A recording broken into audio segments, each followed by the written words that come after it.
రేపు తెలంగాణకు కేంద్ర హోంశాఖ మంత్రి అమిత్ షా రానున్నారు.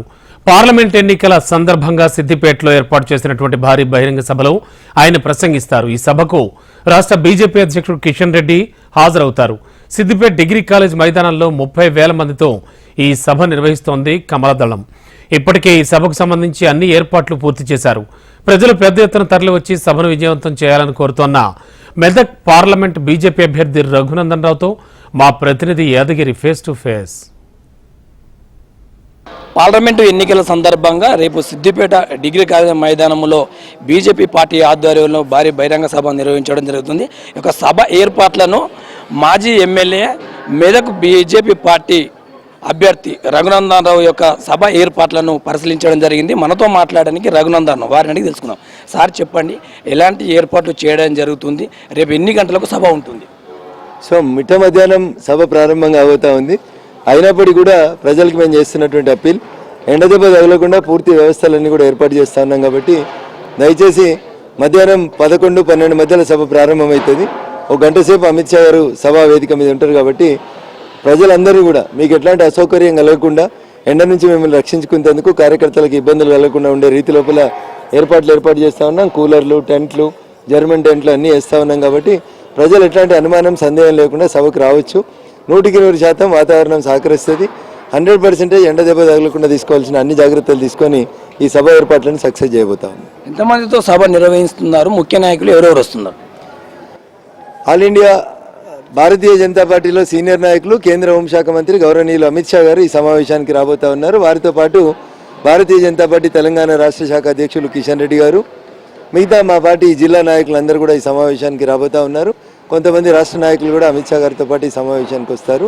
సుమారు 30,000 మందిని టార్గెట్గా పెట్టి ఈ సమావేశాన్ని ఫలప్రదం చేయాలనేటువంటి ఆకాంక్షతో మేము పనిచేస్తా ఉన్నాం. మాజీ ముఖ్యమంత్రి కేసీఆర్ మాట్లాడుతూ కవితది లిక్కర్ స్కామ్ కాదు, అది మోడీ పొలిటికల్ స్కామ్, కడిగిన ముత్యంలాగా కవిత బయటకు వస్తుందని చెప్పి కేసీఆర్ మాట్లాడడం జరిగింది. దానికి మీరేమంటారు? ఒక బిడ్డను రక్షించుకోవడానికి తండ్రి అంతకంటే గొప్పగా ఏం మాట్లాడతాడన్న, గట్లే మాట్లాడలేరు, గట్లే మాట్లాడతాడు. కానీ ఆయనకు కూడా తెలుసు కవిత ఏం చేసింది, ఏం చేయకూడని పనులు చేసింది అనేది మీకంటే నాకంటే ఎక్కువ తండ్రిగా చంద్రశేఖరరావు గారికి తెలుస్తుంది. కానీ బయట ప్రపంచం దృష్టిలో నా కూతురు తప్పు పని చేసింది అని ఏ తండ్రి అన్న చెప్తాడన్న? చెప్పలేడు. కాబట్టి కేసీఆర్ గారు కూడా చెప్పలేదు. అంతకుమించి వేరే సెన్స్ ఏం లేదు అందులో. బీజేపీతో ఉంటే జోడీ, లేకపోతే ఈడీ. కాబట్టి ఎక్కడ బీజేపీతో అనుబంధన లేకపోతే ఈడీని ఉపయోగిస్తున్నారు బీజేపీ నాయకులను ఆరోపిస్తున్నారు. ఇవన్నీ రాజకీయంగా ఆడలేక మధ్యలోడిందన్నట్టు చేసినటువంటి ఆరోపణలు తప్ప ఇంకొకటి కాదు. మోడీ, ఈడీ, నరేంద్ర మోడీ గారు వచ్చిన తర్వాతనే ఈడీ వచ్చింది. మోడీ, ఈడీ జోడీ ఉంటున్నారు అనేటువంటి మాటలు అర్థరహితమైనటువంటి మాటలు.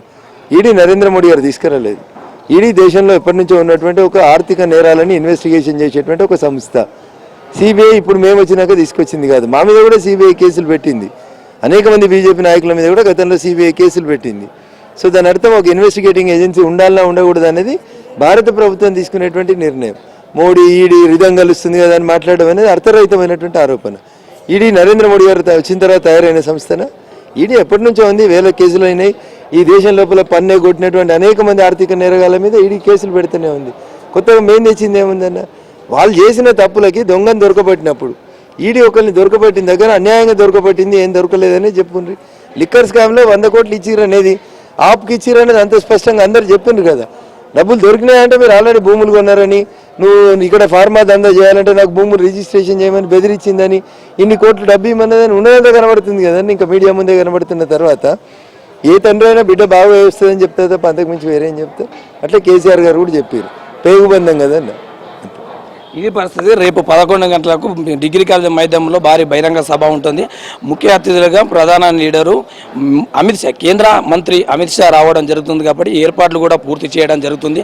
30,000 మందితో సభ నిర్వహిస్తున్నాం, అన్ని ఏర్పాట్లు కూడా చేశామని చెప్పేసి రఘునందన్ రావు తెలపడం జరుగుతుంది. కెమెరామెన్ చందుతో యాదగిరి గౌడ్, HM TV, సిద్దిపేట.